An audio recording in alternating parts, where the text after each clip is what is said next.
All right. So the essential question was basically dealing with continuous school improvement plan. And just to give you some context on where I'm coming from, I teach at a high school in Lexington District 1. We have about 200, no, excuse me, 200 students. No, we have about 2,000 students. So we're a 5A high school. We are a one-to-one school, so everybody has technology. Everybody has an iPad.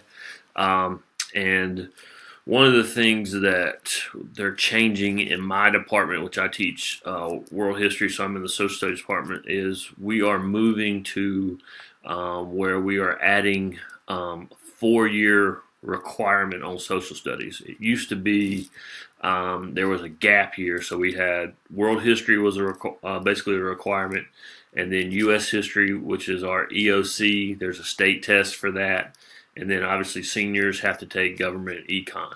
And so what we were seeing in our social studies department and the data that we're really looking at deals with our EOCs. How are students doing on our EOCs with U.S. history?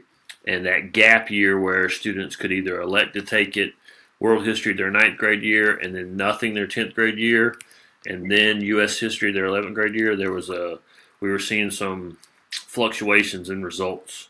And so what we've done is this coming up year, we're going to add a requirement and we're going to split up the world history class. So they're actually going to have to take Western Civ, world history, and then U.S. history, and then government econ. And so that's kind of what we're looking at doing to be able to measure students over their first 2 years to kind of get an idea if it helps with our EOC scores with U.S. history. And part of that plan includes looking at data within our PLC.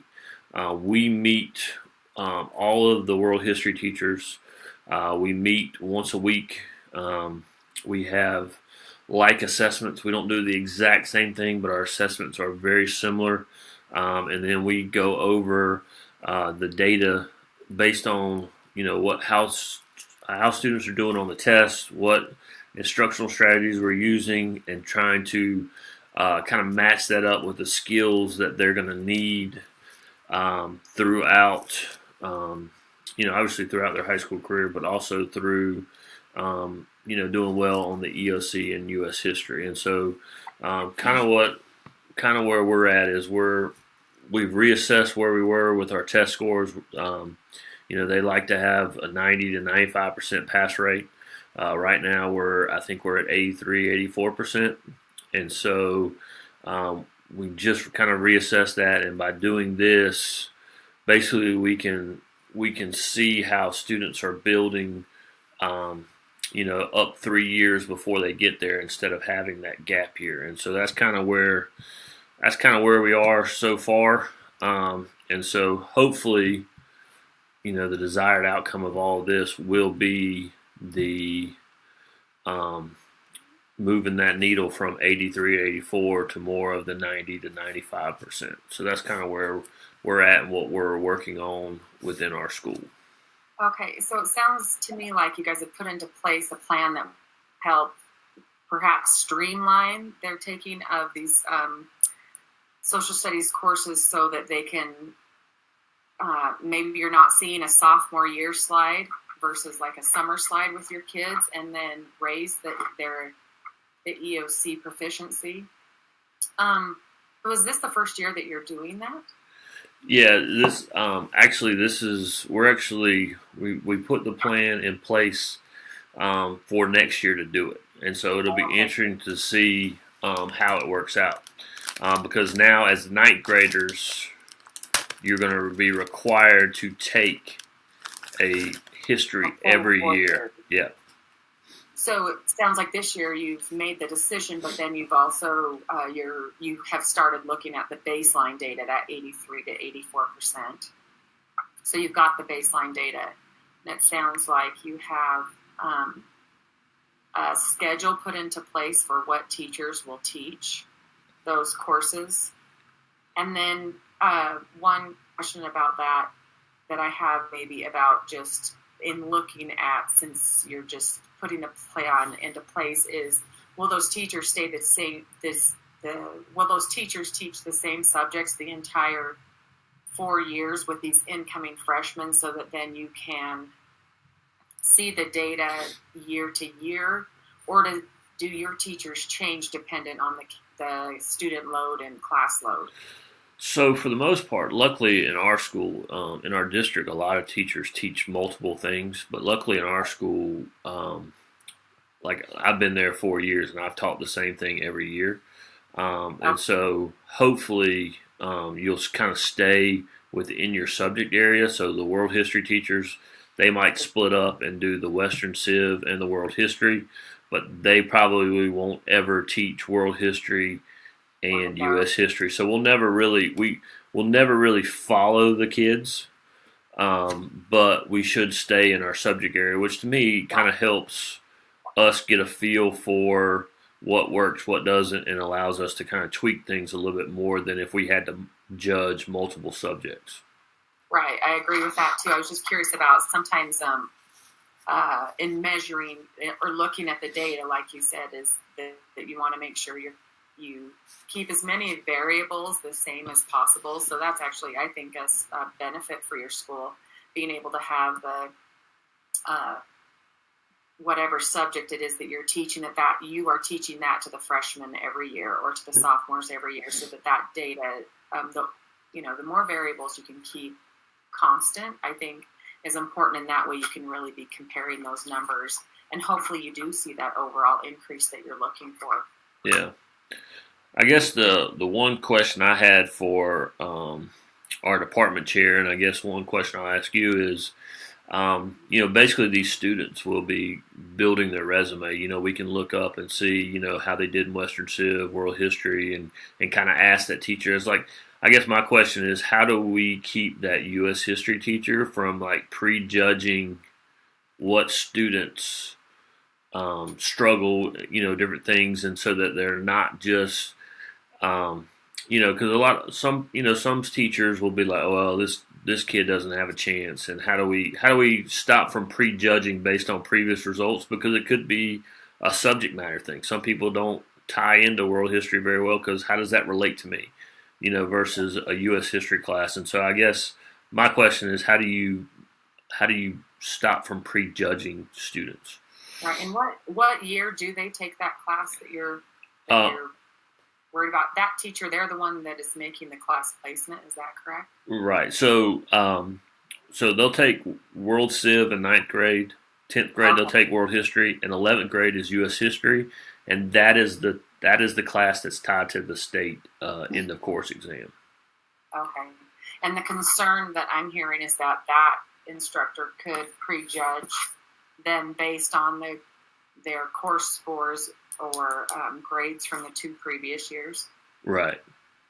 And that, so if I'm understanding you correctly, you're just wanting to make sure that prejudgment isn't happening, and then altering perhaps the way the student's actual achievement in the course. Yeah, just to make sure that, obviously you want to, even if there is a student coming in that's struggling, you still want to make sure that student, gets the time that they needed and doesn't just focus on the ones that they might think that, all right, so these are my ones that are definitely that I need to work with to get them past, and that kid's struggling, so maybe I might have to leave him behind. How do we, build into where we have more equity in the classroom? That's an interesting one. I think one idea that comes to mind is when the students coming into class, it sounds like they'll have different teachers previously. So perhaps if that information isn't necessarily shared forward or shared up, and that way the current teacher, the teacher of that junior year, is it junior year? Am I correct in that? Junior year.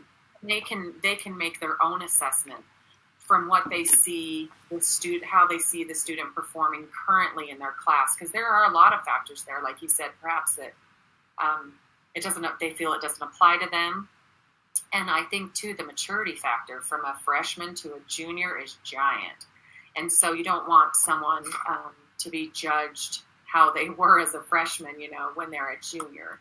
And so I wonder if one of those things is keeping that information from being passed forward.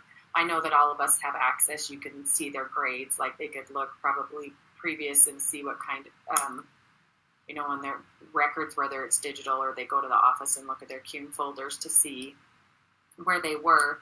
And maybe just a conscientious effort on the part of those teachers that do teach that junior class to not look at information prior to having them in class, making a conscientious effort of not looking at perhaps student performance and things like that before they get into their classroom. And then as they see things with the students that perhaps are red flags, like, man, did this kid struggle this much for you guys? Or it went once they have had experience with the student. I know that before in some classes that I've taken, and I personally have adopted not looking at the students' CUNE folder before they get to me. And I previously taught elementary. I'm in middle school now, but I've taken that on for both, just so that I can form my own opinions. And then when I do have concerns, then to go to perhaps the previous teacher or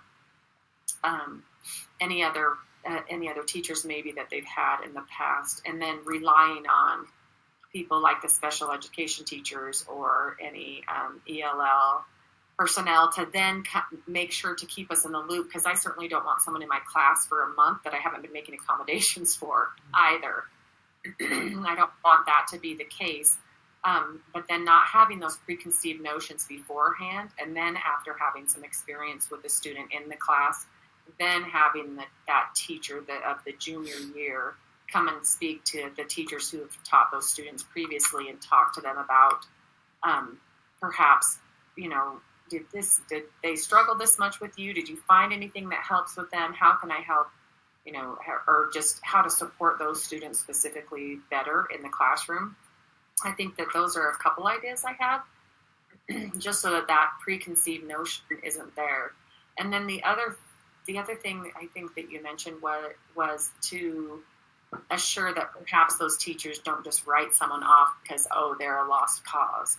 And I think that can be prevented maybe a little bit by them conscientiously, again, just taking, making sure that they're trying to not go looking at how they did or knowing how they did, which may be easy for your school size. If you've got 2,000 students, that's a pretty big school.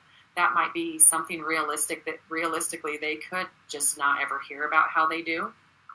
And the other thing I think is that then maybe part of the plan implementation when you start it next year is, so what could be the step after we're in school for a month and we see that we have these number of students that are really struggling? Can we put some sort of intervention or accommodation in place to help them, whether it's remediation, class placement, specific class placement, perhaps a smaller class size in the morning, even sometimes the time of day that they take the course can help, can actually affect their achievement. There's research about that. So maybe just a few things as a department, it sounds like you guys need, that could then be some of the future talking points to have. And it sounds like you have a plan to talk to your department chair about that. And I think that then, and as you implement the plan next year, I think you'll definitely see some of these things cropping up that you are going to have to discuss as a team to help the student achievement increase, which is obviously your ultimate goal. Yeah, no, I definitely like that. I think it's important that we don't, that each teacher makes kind of their own judgment on each kid, and then see based on performance and need help. So I think those are some really good ideas, and I also think it's going to be interesting to see if you can see deficiencies from teacher to teacher, to where a teacher might need to be remediated on instructional strategies. And so, we don't ever like to hear that, but it might be a good professional development tool for these teachers if students are coming from different teachers and they have deficiencies, so to say. So I think that would be another interesting thing to see as well.